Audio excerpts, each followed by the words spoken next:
olhando para essa conjuntura que a gente está hoje, né, dessa guerra na Ucrânia, a gente sabe que a Ucrânia foi armada até os dentes e desde 2014 a OTAN vem treinando pelo menos um batalhão ucraniano por ano para lutar de acordo com as regras da OTAN, com as armas da OTAN, etc. A gente sabe que, claro, isso estava de olho direto na Rússia, mas a gente sabe que para os Estados Unidos o alvo final é a China, né? Então, a China está começando a investir cada vez mais em armamentos para se defender também, para estar preparada para uma guerra fria, digamos assim. Até que ponto isso também vai interferir nessa conta final lá que ela precisa entregar? Até onde vai o fôlego de fazer isso tudo ao mesmo tempo? Você acha que é um problema para a China, essa necessidade de investir mais na área de defesa? Eu acho que eles vão investir mais em área. Eu acho que lá no fundo da tua alma, Heloísa, você está pensando na União Soviética, né? Ou seja, que a União Soviética não aguentou o tranco da corrida armamentista e ela acabou subindo. Não sei se.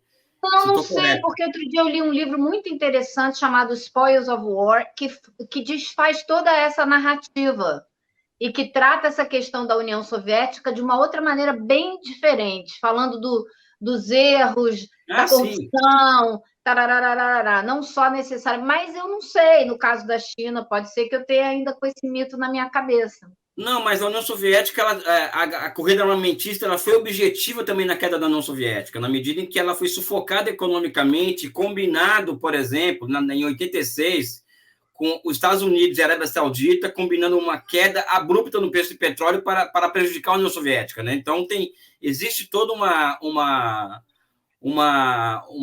história por trás disso que envolve a perda de fôlego econômico da União Soviética, a queda de produtividade, justamente por conta dela ter que entregar respostas aos americanos no que cerne armas mais letais, etc, etc. Os chineses, sob o meu ponto de vista, eles escolheram outro campo de batalha. Em 78, Deng Xiaoping ele percebe claramente que uma terceira guerra mundial entre capitalismo e socialismo é impossível, né? E que a chance da China nessa história toda era transferir a guerra do campo militar para o campo econômico. E eles conseguiram fazer isso, a China. Tanto é que hoje, por exemplo, tirando aqueles malucos do Departamento de Estado, nenhum empresário americano que pense que tenha 2 neurônios seja favorável a uma guerra com a China. Muito pelo contrário, porque todos eles têm interesses, vamos dizer assim, carnais com os chineses. Né? A inflação de janeiro e fevereiro nos Estados Unidos é muito alta por conta da guerra comercial. Foi até antes da guerra da Ucrânia.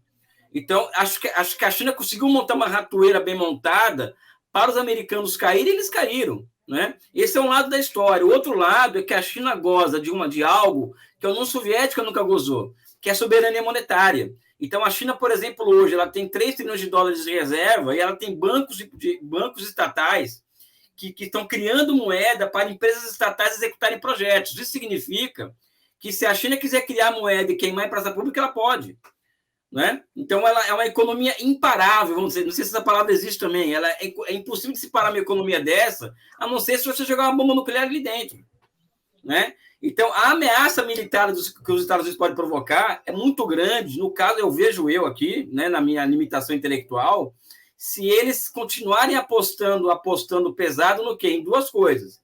Taiwan, ou seja, fazer com o Taiwan que fazem com a Ucrânia, ou seja, manda o Taiwan até os dentes, vai chegar uma linha vermelha que os chineses não tem como voltar atrás. Isso já está óbvio que é o que eles vão fazer. Isso daí não há, eu não tenho a menor dúvida. Sim, e também eu acredito que os americanos podem enfrentar a China nessa questão que envolve os semicondutores, porque é uma tecnologia sensível que a China está 2 gerações atrás dos Estados Unidos. E uma fábrica de semicondutores, ela dura 5 anos e custa 25 bilhões de dólares cada uma. Não é uma coisa barata, né? Então, acho que é por aí que os americanos podem conter a China, do meu ponto de vista. Mas não sei nem se por aí também, né? Não que eu tenha fé no sistema chinês.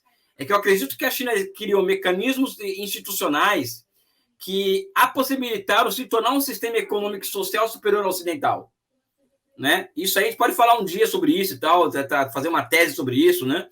Então, eu acho que o uso da racionalidade, né, na China versus essa ideia da pura competitividade individualista do sistema capitalista americano deu à China muitas vantagens até de planejamento, de futuro, de pensar como chegar lá. Isso aqui não existe, né?